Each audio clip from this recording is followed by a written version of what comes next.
రాష్ట్రంలో పవన్ కళ్యాణ్ ను ముఖ్యమంత్రిగా చూడాలని కాపులంతా మరియు ఎస్సీ ఎస్టీ బీసీ మైనార్టీలు అందరూ బలంగా కోరుకుంటున్నారని కాపు రిజర్వేషన్ పోరాట సమితి రాష్ట్ర కోఆర్డినేటర్ జానపాముల నాగబాబు తెలియజేశారు. రాజమండ్రిలో జరిగిన కాపు రిజర్వేషన్ పోరాట సమితి ఆత్మగౌరవ సమావేశంలో పాల్గొన్న సందర్భంగా నాగబాబు మా ప్రతినిధులతో మాట్లాడారు. కాపులతో ఐక్యత ఉన్నదని, అయితే ఇటీవల రాజమండ్రిలో కాపులకు సంబంధించి డిప్యూటీ సీఎం పవన్ కళ్యాణ్ చేసిన వ్యాఖ్యలు తమను బాధించాయని ఒక ప్రశ్నకు సమాధానంగా వెల్లడించారు. అందువల్ల తాము ఇప్పటికైనా పవన్ కళ్యాణ్ ను కాదనుకోవడం లేని అన్నారు. గత కొన్ని దశాబ్దాలుగా కాపు కులంపై జరుగుతున్న కుట్రలకు ఇప్పటికైనా చరమగీతం పాడాల్సిన అవసరం ఎంతైనా ఉందని తెలిపారు.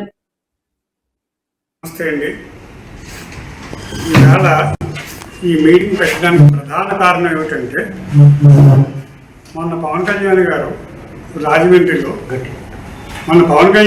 రాజమండ్రిలో వారి పార్టీ యొక్క సమావేశంలో కాపు నాయకులు కాపుల్ని ఉద్దేశించి వారు కొన్ని వ్యాఖ్యలు చేశారు. మీ యొక్క లోతులు నేను పరిశీలిస్తా, మీ ప్రవర్తన శృతి మించితే అని అన్నారు. అయితే ఒకవేళ మా కాపు నాయకులు ఎవరన్నా వారి యొక్క ఆవేదన మాట్లాడేటప్పుడు ఆ భాష కరెక్ట్గా లేకపోవచ్చేమో, కానీ వారి భావం ఏమిటంటే మాకు అన్యాయం జరుగుతుంది అన్న భావంతో వారు మాట్లాడారు. అయితే నేను చెప్పేది ఏమిటంటే, 60 సంవత్సరాల మనోవేదన మాది.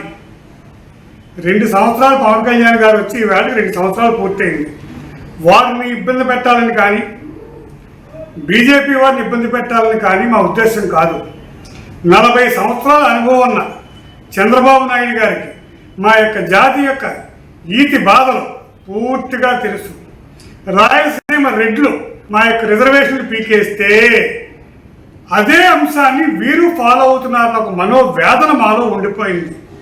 2014 పాదయాత్రలో మా గ్రామాల మీదుగా, మా జిల్లాల మీదుగా పాదయాత్ర చేస్తూ మా యొక్క స్థితిగతులను కళ్ళారా చూసి కాపులంటే ఏదో అనుకున్నాను, రాయలసీమ బిడ్డగా మీరు ఇంత బాధలు పడుతున్నారా గోదావరి జిల్లా వ్యక్తులుగా అని ఆ రోజు ఆయన ఆ మాట అని, సామర్లకోటలో ఉప్పాడులో మీకు జరిగిన అన్యాయం పూర్తిగా అర్థమైంది, మీకు నేను ప్రభుత్వం రాగానే న్యాయం చేస్తాను 6 నెలలు తిరగకుండా అని ఆయన హామీ ఇచ్చారు. మాకు సంవత్సరం పూర్తయ్యాక ఏమిటిది అని పద్మనాభం గారు లేఖ రాసి దాని మీద సరైన సమాధానం రాకపోతే అప్పుడు ఉద్యమం జరిగింది. ఉద్యమం జరిగేటప్పుడు ముఖ్యమంత్రిగా చంద్రబాబు నాయుడు గారే ఉన్నారు.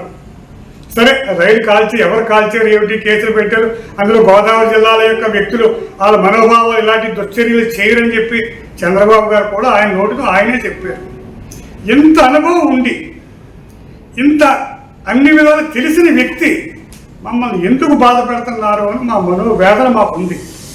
సరే, కూటమి ప్రభుత్వం వచ్చే ముందు పవన్ కళ్యాణ్ గారు ఎప్పటం సభలో కాపుల సమస్యలు పూర్తిగా నాకు తెలుసు, ఇప్పటిదాకా మీరు చాలామంది నాయకులు నమ్మి మోసపోయారు, నేను మీకు న్యాయం చేస్తాను అన్నారు.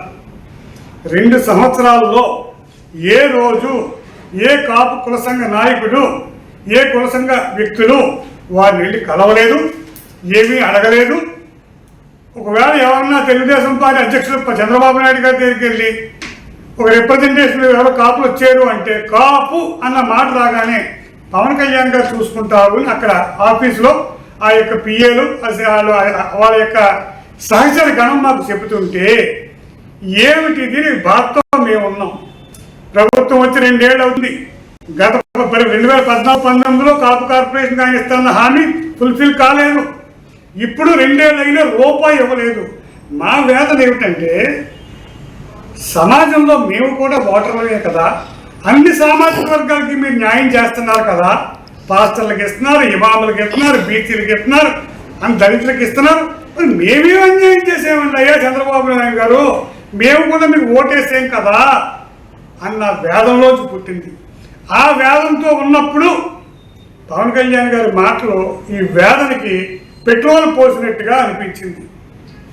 ఇది ఇతను మనల్ని ఏం అర్థం చేసుకున్నాడు, మనం ఏమన్నాము ఇతని దగ్గరికి వెళ్ళి 60 ఏళ్ళ నుంచి బాధలు పడుతున్నామే, ఇప్పటికీ మనల్ని అర్థం చేసుకునే నాయకుడు లేడా? ఎవరికి చెప్పుకోవాలి? మేము ఎవరికి చెప్పుకోవాలి? నెగ్గిన ముఖ్యమంత్రికి చెప్పుకోవాలా? మద్దతు ఇచ్చిన పవన్ కళ్యాణ్ గారికి చెప్పుకోవాలా, కూటమిలో జాయిన్ అయిన బీజేపీ వారికి చెప్పుకోవాలా? ఇది మూడోసారి ప్రధాని మోదీ గారు మూడోసారి ప్రధానిగా ఉన్న దగ్గరగా సుమారు దక్షిణాదిలో 3-4 రాష్ట్రాల అత్యధిక జనాభా మీద దక్షిణాది మీద ఆయన ఆధిపత్యం చెలాయించాలనే ఉద్దేశం ఉంది. ఆయన కూడా పట్టించుకోవట్లేదన్న వేదన మాలో ఉంది. అది సార్ మా వేదన కారణం అది. అంటే ప్రత్యేకించి ఇప్పుడు ఎన్నికల సమయంలో, అసెంబ్లీ ఎన్నికల సమయంలో అటు టీడీపీ కావచ్చు, జనసేన కావచ్చు, మీకు నిర్దిష్టమైన హామీలు ఇచ్చామంటున్నారు. అసలు ఏం హామీ ఇచ్చారో అది ఎందుకు అమలు కావట్లేదు? కాపు కార్పొరేషన్కి 3,000 కోట్ల రూపాయలు ప్రతి సంవత్సరం ఇస్తానన్నారు సార్. ఇది 3వ బడ్జెట్ అండి. కట్ చేసి మళ్ళీ కాపు కార్పొరేషన్కి 3,000 కోట్లు ఏటా ఇస్తా అన్నారు. ప్రభుత్వం వచ్చింది 3వ బడ్జెట్ అయిందండి. 3వ బడ్జెట్లో కూడా 30 పైసలు కూడా కేటాయించలేదు 3,000 కోట్లకి. అలాగే విదేశీ విద్యకి బిడ్డలకి వారికి ఏ విధమైన అవకాశాలు కల్పించట్లేదు. అలాగే మా ఎంప్లాయీస్ చాలామంది బీఆర్లో పెట్టేశారు, సస్పెండ్ చేసేస్తున్నారు. కొత్త పోస్టులు మాకు ఏ విధమైన మా జనాభా ప్రకారంగా మాకు రావట్లేదు. మేము కోరేది ఏమిటంటే ఎవరికి ఎంతో వారికి అంతా మా జనాభా కులగణన చేసి నిక్కచ్చిగా తేల్చి మేము కట్టి ట్యాక్సుల్లో మా జనాభాకి ఎంత వస్తుంది మాకు పంచి ఇవ్వండి. మీరు ఇవ్వట్లేదు కదా. మీరు ఏది ఆపుతున్నారు?